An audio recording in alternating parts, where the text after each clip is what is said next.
What did Obergefell do as a practical matter? Well, one, it emboldened the sexual libertines. That's what I'll just call them. You saw UT's gender-neutral guidelines came out right after, this fall starts back. We had a hearing in front of the legislature yesterday, and I wish I had still been able to be there and ask questions. I haven't seen so much obfuscation since the TennCare directors were explaining why we couldn't do anything during the Sundquist administration about taxes. There's also a $25 million PAC been established this spring to push SOGI laws in the states that do not have them. And we will be one of those targets. I believe we have some time to prepare, not much, but we will be a hard state to get one of those through. They won't waste their money here first, but they will push those laws in our state. If you would like to know how much money we have in conservative PACs here to push back against them, well, I think I have $20 in my pocket I can contribute. That's it. If you don't know, the Supreme Court decision changed the family life curriculum in public schools that talks about marriage and sex and safe sex. It's hard to talk badly about things that are legally allowed.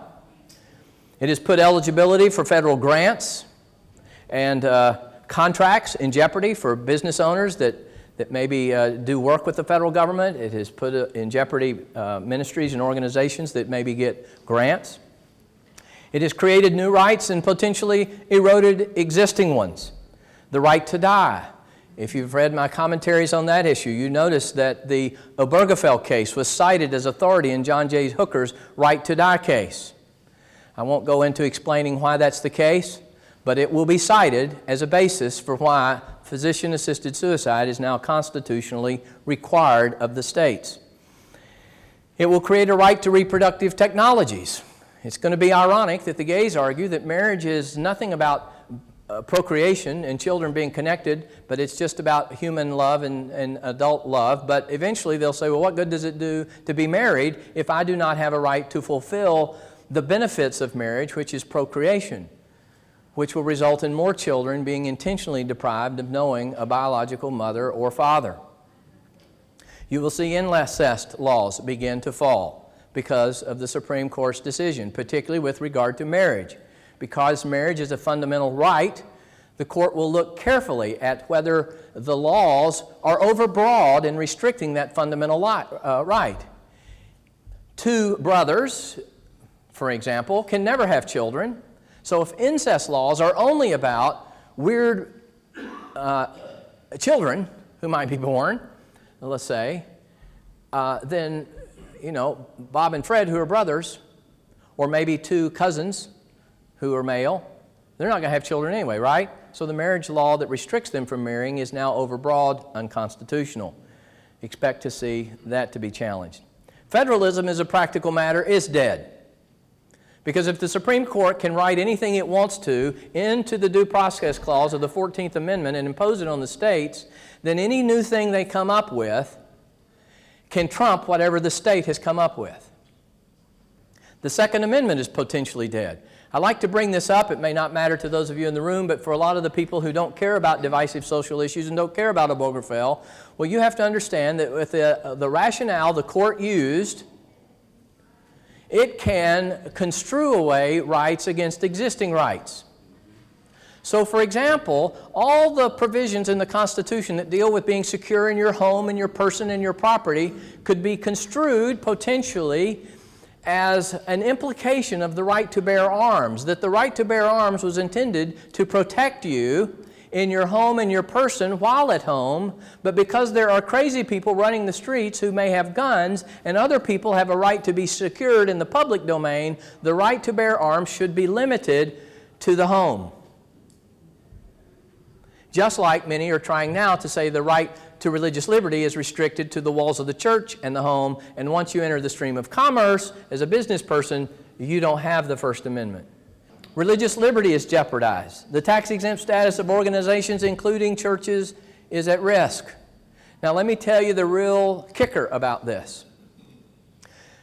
Churches, schools, ministries like ours get a sales tax deduction. We generally don't have income taxes unless you have dividends and those kinds of things. But our law says, think about it, that to get your tax-exempt status here, you have to turn in your 501c3 certificate. We do not have any state mechanism by which we determine if you are truly a charitable organization. We depend upon what the feds say. And if the feds say you are, you are. If the feds say you aren't, you aren't. So as we were looking at saying, okay, it doesn't matter if your tax-exempt status is revoked, the problem is the IRS never owes it to the state or to you to necessarily tell you why it was revoked. It could be because you're part of the Holy Land Foundation funneling money over to Hamas. So the state is in a real mess right now with saying, do we create a department that goes through all the rigmarole that the IRS is going through so that we can determine for ourselves if you really are tax exempt, because we may not be able to count on the federal government. So while that may not affect a church in particular, it will affect schools, it will affect not-for-profit ministries, InterVarsity, FCA, ours, adoption agencies, Catholic charities, you name it. Counselors, adoption agencies are at risk of losing licenses. I met with 3 counselors the other day, licensed marriage and family therapists, licensed professional counselors, psychologists are in the same boat, not quite as bad. But the law now says that you cannot decline an engagement or make a referral if it's based upon your personal, your religious, or your political beliefs. You have to treat whoever walks in the door to help them accomplish whatever they want to accomplish. And these Christian guys are saying, I can't counsel people to accomplish certain things. But I may lose my license because that's the state law that adopts the ethics requirements of the American Counseling Association. So we got to untie the state from the American Counseling Association. Christian colleges, they are in deep trouble. Accreditation of degree programs and the colleges themselves. Now, we're already seeing some of this with the counseling departments, that if you teach certain biblical doctrines as part of counseling, your counseling degree may no longer be accredited. In fact, one Christian university in this state stopped offering a counseling degree a few years ago because of that. But not only that, if your religious mission is used, and you should know that in the areas of higher education, they are now arguing that some Christian colleges that have statements of faith or require professions of faith to be signed by faculty members should not be accredited because they inherently limit limit inquiry.